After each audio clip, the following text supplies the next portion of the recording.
Umbutho weteksi iDojota uvakalisa inkxalabo malunga nokubulawa kwamalungu ombutho.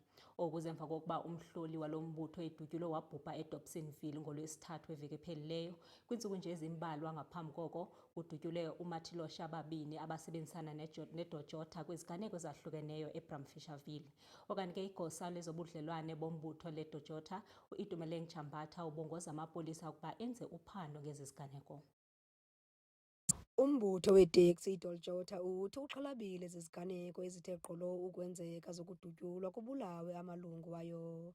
Kwisehlo sakutshanje kudutyulwe kwabulawa igosa leDojota kwindawo yaseDobsonville. Kwabe kukho ezinye iziganeko ezenzeke kwiintsuku ezimbalwa phambi kwesi. Thina siyiDojota sibuhlungu ngale nto enzakalayo ngoba abantu bavuka baze emsebenzini bazosebenzela iy'ngane zabo bese kuba nabantu abanepower namandla ukuthi bona bakhathe impilo zabo.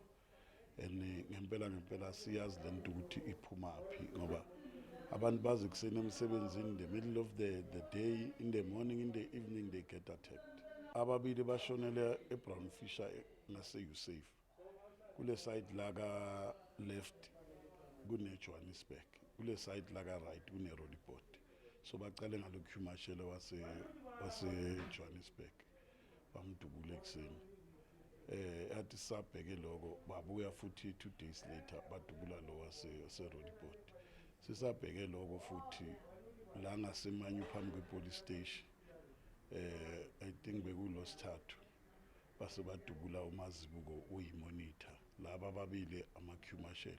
Lo mbutho umemelela kwii-arhente zomthetho ukuba zingenelele zenze uphando oluphangaleleyo ukufumanisa oyena nobangela. Sicela abantu bomthetho ngempela abangasukumi makunje. We need i-police visibility endaweni zethu ngoba labo kuqala bebayisebenzela ngithi thina siyachekisa njengabantu bamateksi. Bebayitshekisela laphana eCaltex nabo 7:07 wafika abantu futhi babadubula eCaltex extension 2.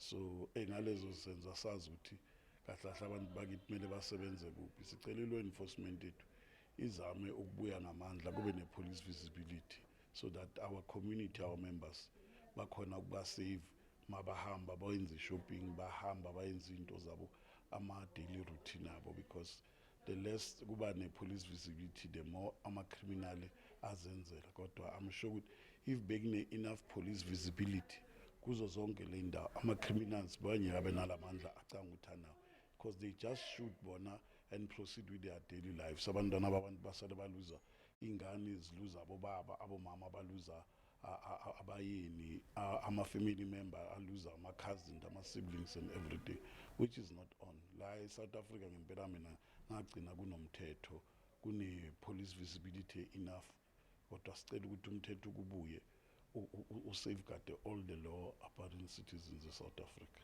iDojota ithi kukho irhamncwa elikwiphulo lokubulala amalungu ayo kwaye icela uluntu ukuba luncedise ngolwazi olunokuphembelela ekubanjweni kwabo babandakanyekayo. Kwiindaba zeSoweto TV, ndinguNomzabalazo Mduka eRoodepoort.